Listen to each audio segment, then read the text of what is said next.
Hello and welcome to the Breaking Free podcast. I'm your host, Nathan Francis, and today I'm very grateful and very humble to bring you my third solo show. Might be my fourth solo show. I'm not too sure how many I've done off the top of my head, but we'll put a link to the videos and the audios of the last 2, 3, or 4 solo episodes I've done, so you can go away and listen to those if you're new to my show. If you are new to my show, welcome. Very happy to have you part of this journey. It's been an awesome journey starting this podcast. Started it about 13, 14 months ago. Just from some people around me that said, "Oh, you have a really awesome voice and your story's worth sharing and you should start a podcast and talk to people and have conversations and talk about the stuff that you're doing and the stuff that you know." And as this journey's progressed, like, this information is so powerful and it is life-changing. And to be able to sit here and bring you this podcast for the last 12 months with 60 odd episodes now, it's been truly humbling. And I thank everyone for tuning in and listening. And I've had some awesome guests. I've cried, I've laughed. I think I've shared every emotion on this show, even anger at times. I think I've gotten very, very passionate with certain topics, the school system being one of them. It's just been awesome. And I think I've shared most of the layers of my onion to my story. And I'm very grateful to have pretty much just stripped it all back. And you guys have gotten to know the true me and what was holding me back from doing something like this and writing a book and doing all these things that we can all do. It's been truly humbling to bring you this podcast. I'm looking forward to the next 12 months, the next few years. Got some big plans for this show. It's going to look a little different in the next few months as well, which is very, very exciting.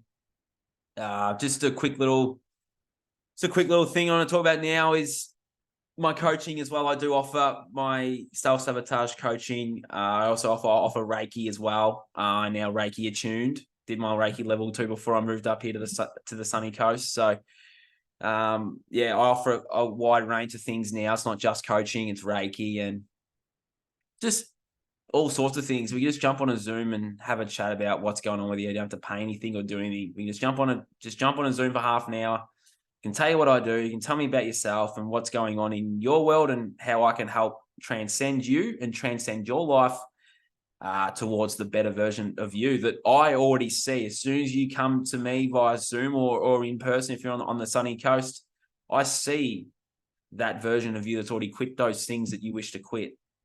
I see that version of you that's already in that state of being better. So I help you remove all your shit through the questionnaire, all your shit basically, to get to the end result. And the end result is the life that you've dreamed of. And it's a beautiful journey. And I look forward to sharing.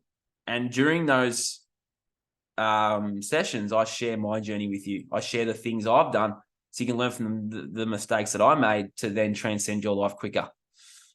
That's how this works. It's really beautiful. I've had clients help me in sessions, they've said something and it's like that hit home with me. So it's that energy exchange. It's not just me lecturing and telling you all these things and go away and do this and do that. It's like, no. You help me, I help you. That's how this all works. And as we know with that system, the current system that we have here, it's so inverted. It's so not natural that you sit opposite someone in terms of a psychologist, therapist, whatever it is, and they're telling you to do all these things, and they hand you a toxic antidepressant, which I'll put a link to the bottom, and you can read all about the antidepressants. The website's called ccSHR.org. There'll be a link to this down the bottom. You can go away and have a look at this stuff and how toxic it is for us. They hand you this stuff and say, here you go. And then you see them out on a Saturday night drinking, partying, doing the things that they've said you should stop doing. They're out there doing them themselves. It's like the things that I've done and the things that I've learnt from, I have now quit. And I believe that you need to walk the walk here. If you're out there and you're a coach or you're a therapist or you're and you're giving people advice on things that they should do, well, I believe in your backyard, in your own life, you should be doing those things too. And that's how all this works. That's how we all grow. We all grow together. So Anyway, that's another tangent. I was coming on here to talk about, what was I coming on to talk about? Relationships, some distraction stuff. So I wrote a blog last week talking about distractions. I'll put in there the top 6 distractions. So there'll be a link to that in the bottom as well. You can go away and have a read of that. I just wanted to delve into that more. You know, all these things are here, like the computer, which I'm currently sitting on, you can use to build your best life and do creative things on. But the computer games, the video games, the porn, the junk food, the alcohol, the cigarettes, the vape, all of these things, the phone, all these things are here to distract you. They're distractions. And they're also escapes. If you're running away, like I used to do, I was the Olympic sprinter at running away from myself and my pain for such a long time, that I would use those distractions, TV being another one. I would use those distractions to numb my pain, to numb my reality, to numb my current feelings. If I was feeling stressed, angry, sad, lonely, all those feelings, I didn't want to sit there and feel them and deal with them. I'd rather go and grab a drink. I'd rather go and do something else. I'd rather go and find a woman and just have that casual sex. Or my biggest vice, which I often talk about, porn. I would just go and put a porno on and just do that for the 2 or 3 minutes to just numb this reality, to not ever stepping foot into that and going, well, shit, this is why I do these things. This is why I drink. This is why I smoke. This is why I party. This is why I did all these things, because I never wanted to sit with myself and understand why I did these things. I never wanted to unpack my onion that I talk about. I never wanted to strip back my onion. I never wanted to go within, to go deep, to go, hey, shit, this is why I do the things I do. This is how I've been programmed from the TV to do these things. This is how I picked up these programs from in the womb to when I was 7, from the people around me. When we're in the ages of 0 to 7, we are the most powerful, lack of a better term, but we're also we pick up the most of our programs. So if our parents did these things that we do now, and we saw them and heard them saying mean things, drinking, partying, smoking, we pick that up and we do that. You know, if we saw our old man, our fathers come home after a hard day and crack a beer, what do we do if we saw that from the ages of 0 to 7 on a repetition basis? This works on a repetition basis. It's like going to the gym.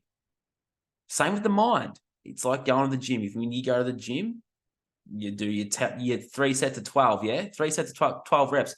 You do that day upon day upon day upon day, and you build strength. Same with the mind. If you saw every night for 7 to 8, 10, 15 years, you saw your dad, your mum, whoever, come home and crack open a bottle, have a smoke, talk negatively, think negatively. If you saw all of that, that is what you act out. Because at a deep level, we want to bond with our parent. We want to bond with our parents. That's the bond. And if we saw them doing those things, then we're going to do that too, to bond with our parent. But then the layers start coming up. So then you start putting layers on it. Yeah, that little boy, that little girl wanted to bond with her parent or his parent. But then it's an escape mechanism. It's then, okay, what's going on in my life? What do we see in the movies on a repetition basis? When the breakup happens, the woman's got the glass of red wine in her hand and she's drinking away, and the men are down the pub chasing women, getting back on the horse, they say. That sinks into your mind on a repetition level, and that's what you act out if you don't have the conscious awareness of it. I was walking around without the conscious awareness for a very, very long time. As soon as I gained that conscious awareness of the things that I was doing, the movies that I was watching, American Pie, Stifler talking about his conquests and doing all this childish shit. I was doing that childish shit in my own life from ages 18 to 27. They get you through the TV, through your eyes and through your ears. Programming. It's a repetition thing. As I said before, it's like going to the gym. It's the same with your mind. If you want to reprogram your mind, then fill it with things that are positive. But then don't just give up and be like, oh, I love you, whoever, whatever your name is, and you say that for a couple of days and nothing changes. It's like you do that day upon day upon day upon day upon day. And eventually things will start shifting and changing. It's the same with the gym. It's the same with the program. It's the same with everything. It's the resilience, the patience, and discipline. We've lost our way in society. We've all lost our way. We've stopped being patient. We've stopped the discipline and the resilience to stick things out, to see things out. Because what do we see in the movies and the TV shows? People just give up. There's some good ones out there that have the person that don't give up, but a lot of the times it's feeling sorry for yourself, drinking, partying, having casual sex. That's the programming. And we're always looking for a quick fix to our problems. So can the alcohol fix it? Can my doctor fix it? So we see how we're handing our power away to an external figure to fix us. We've always had the power to fix ourselves. We can heal ourselves. We can fix ourselves, but that requires hard work, patience, resilience, and discipline. And that's something a lot of society struggle with. We struggle with the fact that sitting with ourselves and asking ourselves why we do the things we do, why we feel the way we feel. We all know on a subconscious level why we do these things, but it's unpacking that. It's unpacking the abandonment, the anger, the resentment, the frustration, the fear, the hate, the rage, the loathe, all of those things you can unpack. It's all in here. It's all in here. I'm pointing to my head here. If you're listening on Spotify, it's all inside you. The answers are there. But we distract ourselves with pleasure. We chase fake dopamine hits to numb our reality. Because if we were to face our reality, we'd have to go back to that little child that was abandoned. A little child that might have resented their parents. That little child that might have hate, anger, fear, sadness there from when they were in school. Getting up and talking in front of people at school is a fearful thing because they've watched people in the movies and the TV shows getting up in front and then the audience making fun of them. That sinks into a subconscious mind, right? That sinks into your mind. If you're watching that on a repetition basis, or you've seen the hurt that your friend went through when they were made fun of, or you're made fun of yourself, then you're never going to get up and speak in front of anyone because that little child that was made fun of is still there. It's blocking you from speaking. It's blocking you from doing the things that you came here to do. If that's something that went on in your life, that you were speaking up in front of people and you stuttered or you whatever, and you were made fun of, you carry those things around.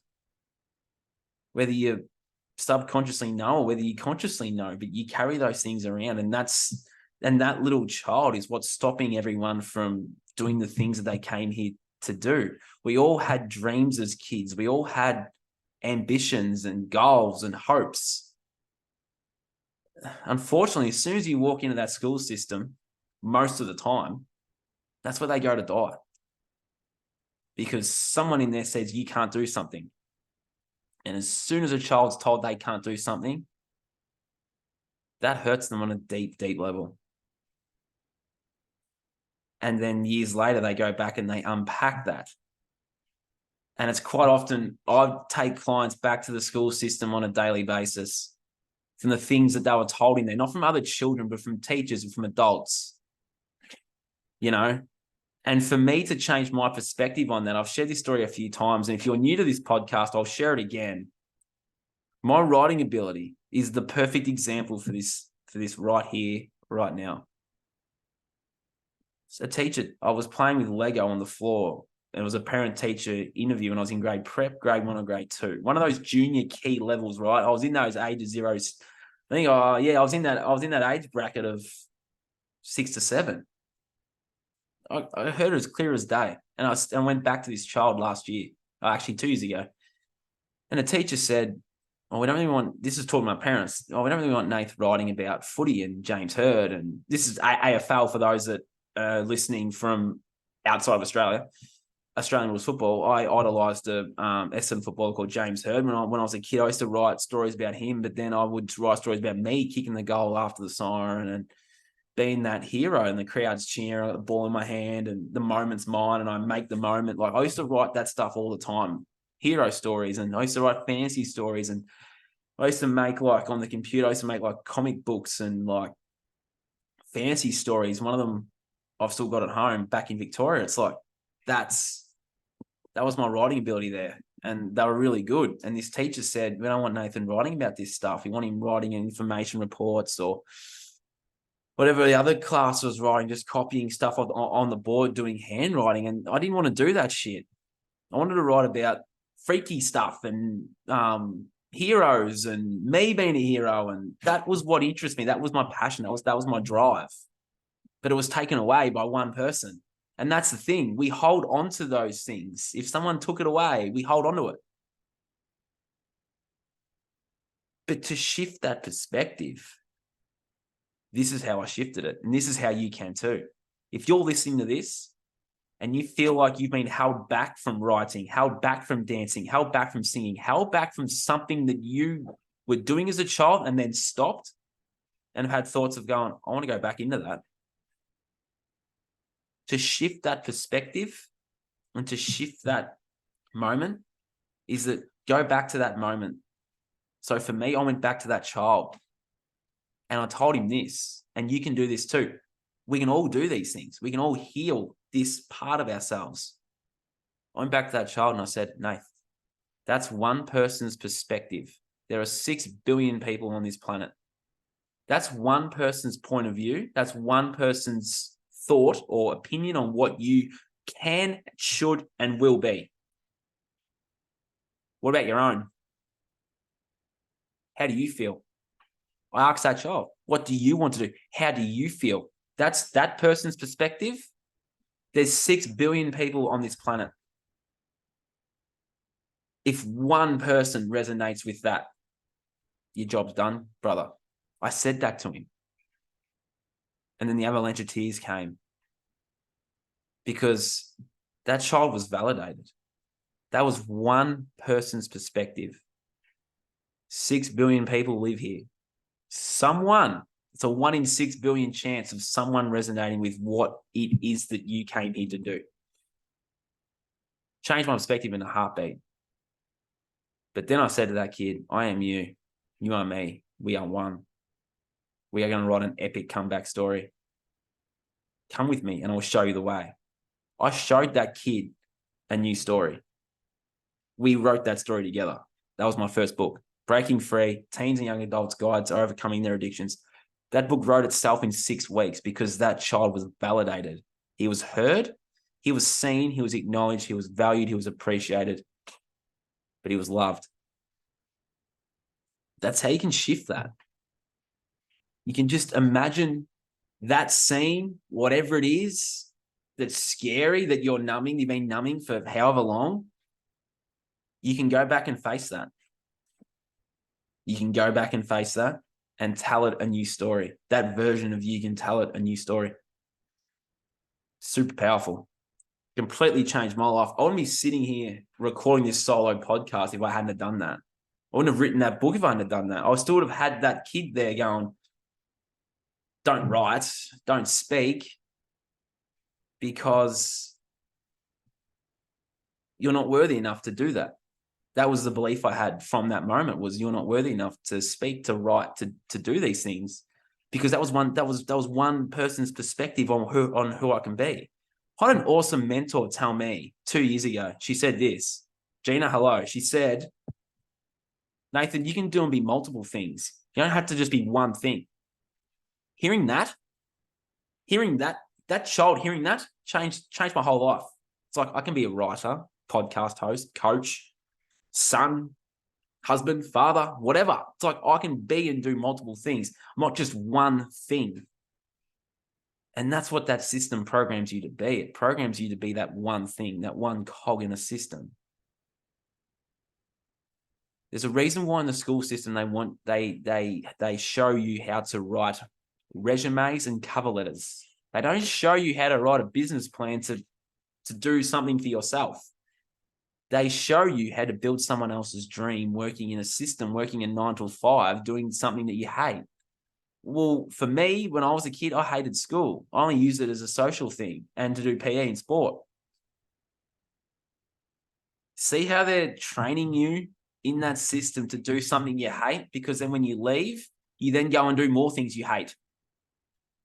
And that's how this system keeps going and going and going. Well, how about we jump off that and do the things that we want to do and we came here to do?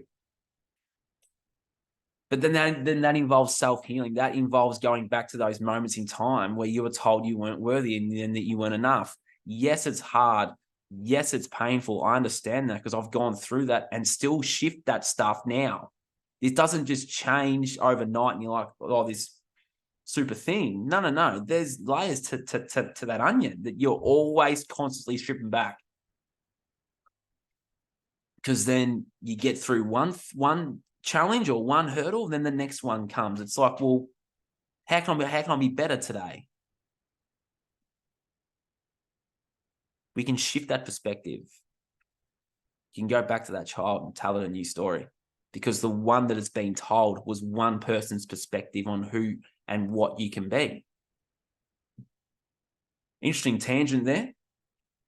Relationships too. My lifestyle affected my relationships.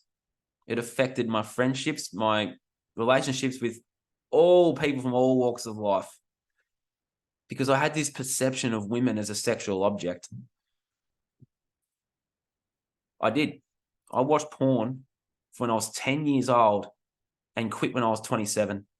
That's 17 years of porn. And, if we can circle back to the start of this podcast where I was talking about that repetition, porn and sex was a massive repetition inside my psyche. So I had 17 years of porn and sex to undo. It didn't just happen overnight. I didn't just go, snap my fingers and go, you know what? No, because that programming and that draw to it was still there. So over time, I've had to talk to myself and say, I love you, Nathan. I believe in everything you do. Success is yours. My name is Nathan Francis and good things always happen to me. I have a hypnosis recording that helps me reprogram my mind, and I listen to it every single night, every single morning to keep me away from porn. I didn't just do it once and then go, oh, that hypnosis worked. Like going to the gym. I do it every morning and every night, and it helps me stay away from that. And if I'm ever feeling, it's like, no, there's like a pull there now. It's like, but the pull was always towards it. There's like a pushback now. It's like, no. And that resistance is getting longer. The resistance is getting longer. Because when I am drawn, there's a pullback, energetic pullback, and it's mine. It's like, no, I'm not going there now. But then I have that conscious awareness to ask myself that question is where am I running? Or why am I running towards this? What am I running away from? What's happened in my life throughout the day or the last few days that program inside my mind was always to run. So why am I running? Why am I running? And then I go back through and I always get the answer. Might be stressed, might be angry, tired. I'm not usually tired much anymore, but sometimes it's like that on a surface level is great. But it was that little boy. That little boy would always run. I would always run to porn. I drank alcohol and I slept with a lot of women for a long time. I always run that way too. But when I quit those two things, the third was porn. It was the deepest one. And if you have multiple things that you're drawn to, such as alcohol, smoking, gambling, porn for me, it was easy to quit the alcohol.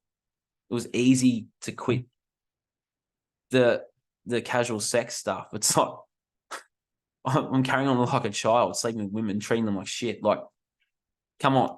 That's easy to walk away from. because then I wanted to build the relationship that I have with myself to be like, well, I want to have an awesome relationship with a woman, not what I was having 3-4 years ago. No, like a real one that's built on love and trust and honesty and all those things that we came here for. What I was doing was the opposite of that. I was running away from that. A good woman would come in, I'd just run away. But the point I'm trying to make here is that we've all got these addictions or vices, right? And we'll pick the easiest ones and quit them. Like for me, it was alcohol and chasing girls. Chasing girls to me was an addiction due to porn. Quitting alcohol was easy. Like the COVID shit happened. Love that word. The COVID shit happened. And it's like, well, I don't need to do this anymore. And I sat myself and faced some of my stuff back then. I was like, well, I don't need the drink to have a good time. I can have a good time and just be me without having the need to numb myself or to get the courage to go and talk to a woman. I can do that sober. You know, so it was easy just to walk away from the drink because I stopped running. But then, as I said before, the repetition of porn, right? Psychologically, I was still drawn to porn. I quit all these things, but I was still every now and then watching porn. Because when things got hard, I was still running. I was running to the screen to watch the porn. But then I had the realization was and then I asked myself, why was I running? Because when anything ever went wrong or hard in my life, porn was just that comfort, that safety thing that I would just run to because, hey, it's a beautiful woman on a screen. Like, it's pretty enticing for a 10-year-old boy. You know, some will even say they'll take your troubles away. I was drawn to that as a 10-year-old. Not anymore. Not anymore. And our young boys out there, they're treating women so badly. And it's due to the excessive porn watching. Those TV shows, those movies, right? 2.5 Men, Friends, Charlie Sheen and Joey. Like, come on. We're not trying to be them. Well, actually, we are. Well, boys are trying to be them because that's their perception of what a king should be. Well, that's not a king, boys out there, if you're listening. That's not being a king. Being a king is showing up every day, going to the gym every day, becoming the best version of yourself, working on your emotions, eating better food, drinking more water, getting sunlight, not watching porn, not watching those shows, and working on yourself and understanding why you did the things you did. And then learning about masculinity, not the toxic one they're telling you about, the real masculinity, leading by example for everyone to see, showing up for yourself, taking back control of the power that you've obviously lost, and taking back control of your life too. Where are you not showing up for yourself, boys? And I could reel off a whole list of them, but I'm just going to you can ponder that. Where are you not showing up for yourself right here, right now? I asked myself that question. Probably should ask myself that question more. There'll be people out there in my circle that will be like, yes, Nathan, you should. I'm going to start doing that. Where am I not showing up? But if I felt drawn to porn, it's like, where am I running? What? Well, not where. Why am I running and where am I not showing up? Where am I not being the best that I can be? I had a few interesting things happen on the weekend. I resorted back to a bit of a child when my brother and I were setting up my new barbecue. I'm happy to share that. It's like I'm supposed to lead and be a problem solver, not throwing the toys out of the cot like I was on the weekend and going to my room. That's not being a man. That's not showing up, and that's not leading by example. I can laugh about it now because I've dealt with it, but it's like I threw the toys out of the cot like a child and went to my room and just sat there and was like, fuck this. I can't build the barbecue stand. Well, actually I can. So next time it's like problem solve. Make it happen. Learn the lesson. The lesson for me was if I want to show up and be the man that I want to be, imagine if that was my family there and I'm just walked away and cracked it. Like, how's a woman going to feel when the man's not building that? And he's just gone to his room and just said, fuck this. We show up, we problem solve, we breathe, we relax, and we make it happen. That's the thing too, we all breathe. People breathe through their mouths all the time. Start nose breathing. I know a good guy, Kurt, if you're listening, breath work, like, it's so powerful. I've been doing breath work for a long time, but some of the techniques I've learned in the last few weeks are super powerful. Looking forward to talking to Kurt. I'm getting him on my podcast in the next couple of weeks, so stay tuned for that. Breath work's powerful, men out there. Breathe through your nose, in through your nose and out through your mouth. So you breathe in. 4, 3, 2. Out. 4, 3, 2. In. 4, 3, 2. Out. 4, 3, 2. Actually, I think there's a hold in there. Actually, it's 4, 3, 2. In. Hold. 4, 3, 2. Out. 4, 3, 2. Simple breathing technique. It's called 4-4-4. 4 in, 4 hold, 4 out. So interesting tangents on this solo episode today. I'm very grateful to be sitting here, though. I truly am. And some of the things I've shared are quite personal, and I really hope that they can help you in your life too. And if you're ever stuck and you're ever lonely or you're feeling the way you're feeling and things are hard, right? It's the world today, they've made things extra super hard for everyone by design, obviously. You can delve into that another time as to why this has all been made hard. This isn't done by chance. This isn't just bad luck. We all signed up to go through this process that we're going through right now. And if you understand what I'm saying, awesome. If you don't, send me a message and I can give you some more clarification on what I just said. None of this is happening by bad luck. None of what's going on here is just bad luck, and it's just the way it is. This is not the way it is, and this is not bad luck. So yeah, we'll leave that one there. Otherwise, I'll get a little bit passionate, a little bit angry, which is fine, but it's a nice, relaxing show today. But yeah, if you're feeling these things and you're a bit stuck, you're a bit lonely, you can't quit that thing, you want to quit that thing, reach out. I've been where you've been, and I was heavily addicted to porn for a long time. So I know what addiction's like, and I know how to break free from it. And I know how to get deep into your layer of the onion, and we can work that out together. We all owe it to ourselves, and we owe it to our families and to the people around us to become the best versions of ourselves that we can possibly be. We do. That's why we came here. We didn't come here to watch porn, drink alcohol, smoke, party, drugs. We didn't come here for all this shit. Came here for a human experience. We came here to feel things. We came here to learn things. We came here to become better. None of the things that people are doing in today's modern society are making them better. Before you crack open that bottle, or before you light that durry, or before you, however you turn a vape on, don't know how to turn it on. Just ask yourself, is this making my life better, or is this making my life worse and drag me down the gutter of misery?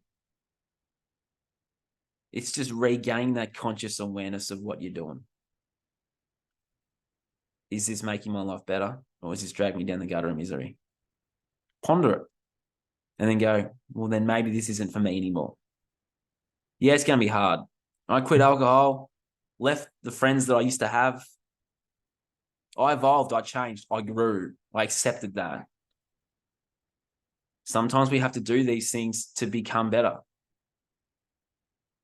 and not everyone's going to evolve and change with you. And that was one of my biggest things to learn, was that not everyone's going to understand why I'm doing what I'm doing, why I've made the choices that I've made, why I started this. Like, not everyone's going to understand. But if I sat in that and wanted to know why everyone didn't understand what I was doing, then I would still be sitting in that and still people pleasing, going, well, it's like, fuck that. Fuck what Tom thinks down the road. Fuck what Tom, Dick, and Harry think. Fuck what Jackie thinks and whoever these people are. It's like, how do you feel and what do you think about it? It's the same with starting this podcast. It's awesome how many people listen to this now and tune in. It's like, if I'd have sat in the fact that Tom, Dick, and Harry didn't agree with anything that me or my guests said, that I'm just going to stop because I upset someone. You follow me on social media, I post a lot of memes that I make myself that get you thinking about your emotions inside, and that triggers the fuck out of a lot of people. But it's triggering an emotional response for you to go within and go, well, why is that triggering me? Like, I could sit here and post the world truths and do all that stuff. It's like, no, I'm not here for that. I'm here to trigger the truth within you to change, because let's all change. Let's all be better. Let's all take that step forward. Let's all help Mother Earth shed her darkness by shedding ours. Let's all do that. Let's all shift with that. It's a lot better than the alternative. So if you're stuck and you're lonely and you're sad, you're frustrated, you're feeling all these feelings and you don't know why, instead of just sitting there and just watching the porn and doing all those things, reach out and ask for help for someone.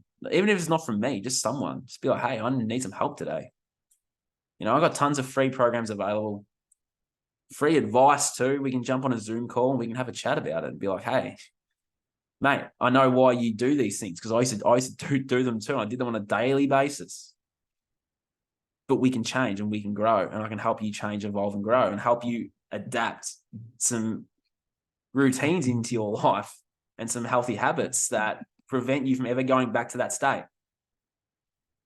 I know that if I don't show off myself and get to the gym for a couple of weeks, yeah, I'm feeling a bit woo-woo, feeling a bit crazy. And I go, and then it's like the drawbacks there. It's like, well, that habit is so habitual now, that gym habit of 4 a.m. get up, bang, gone. That if I don't do that, it's like I'm getting better at implementing something else. So on a weekend is 2 of my rest days. It's still getting up early. It's like creating content, making memes, or doing a podcast, or writing, just doing something at that time, rather than laying in bed and then being drawn to the things I used to be drawn to. It's like, well, I can still implement, I don't have to go to the gym, but I can still implement something good and go to the beach for a swim at that time. Go for a beach walk, go for a walk, do something at that time, rather than just laying in bed. It's like, we can all do these things too. It's like finding what works for you and then just going for it.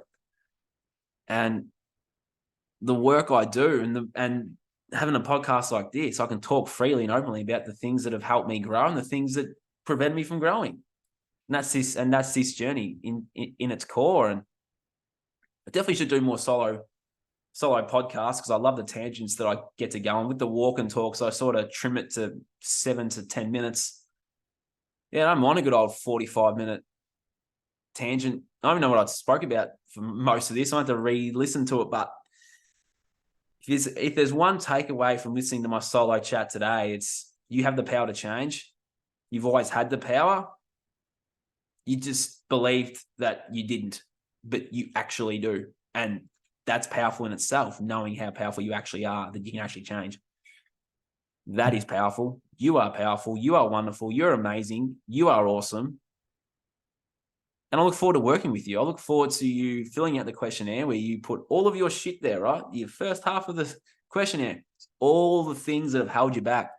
And if you go deep into that onion, then the deepest, darkest places, then that's where we'll go. That's only one session. You got 2 more, 3 more, however many more you want. The next sessions, we go, right, how do we let go of all of that shiny, all that dark shit to get to the shiny gold stuff you put in at the end? One of the questions in there is, if you had $10 million, what would you do with it? What'd you do with it? A lot of people go back, I want to build a nice house for my family, a nice car, a nice family, a nice on land, yada, yada, yada. It's like, well, I can help you get to that place. But all of those things that you put in the first half of that questionnaire is what was holding you back from ever taking that step. And for me, taking that step towards the dreams I've spoken openly about was that child being told that you shouldn't be writing what the other children are writing about. See how it's one person's perspective of who you can be? For someone out there that's listening, there's 6 billion people out on this planet. I think you'll find someone that's going to resonate with you. So why not take that chance? And if you're listening, watching, ponder this too before we go. We all fear being in that state, in that room where we're crossing over, transitioning into the afterlife, right? We're dying, or this body's dying. We're sitting in that room looking our family members in the eye, aren't we? We're fearing being in that place where we're looking at them saying, I could have, I should have, I would have, I didn't.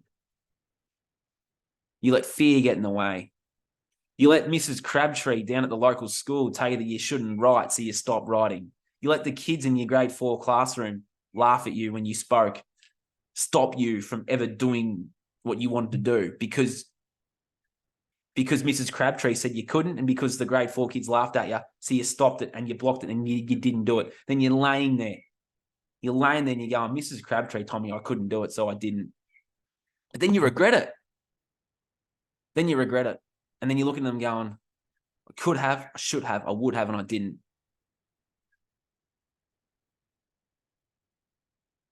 How about you flip the script?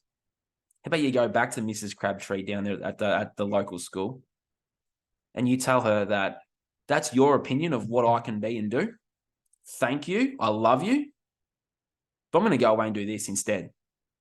And then you go back to that child and you say, hey, buddy, that's one person's opinion. There's 6 billion people on this planet. Think you can find someone that's going to resonate with you? Go away and do it anyway. Wouldn't that be better than sitting in the fact, oh, Mrs. Crabtree told me I couldn't, so I didn't? Go back to that child. Tell him a new story. Tell her a new story. Watch your life change, and then go away and do that thing you came here to do, so that when you're on that deathbed, when this body transitions, well, this body dies, but you transition, you go to the family members that are sitting there and you go, hey, guess what? Mrs. Crabtree down at the local school said I shouldn't write something, but I wrote it anyway. And I did what I came here to do, and I did this, and I did that, did this, did that, did this. I did all this awesome shit. I lived the life of my dreams, and I did what I came here to do. See you later. Isn't that already a better place to be in than the one of regret? So I'll leave you with this question. What would you rather? Regret, or I'm looking forward to guiding you in the next life? Lights out, show over. This has been the Breaking Free podcast. I'm your host, Nathan Francis, for your 3rd or 4th solo episode. I look forward to bringing you some awesome guests soon. I've got some rippers in the queue waiting to just jump on. So got some awesome guests there, some awesome content coming. Stay tuned and reach out anytime and ask for help, because that single step of doing that will change your life. We'll talk soon. Thanks for listening and watching wherever in the world you are. And if there's one takeaway, go out and be awesome. Catch ya.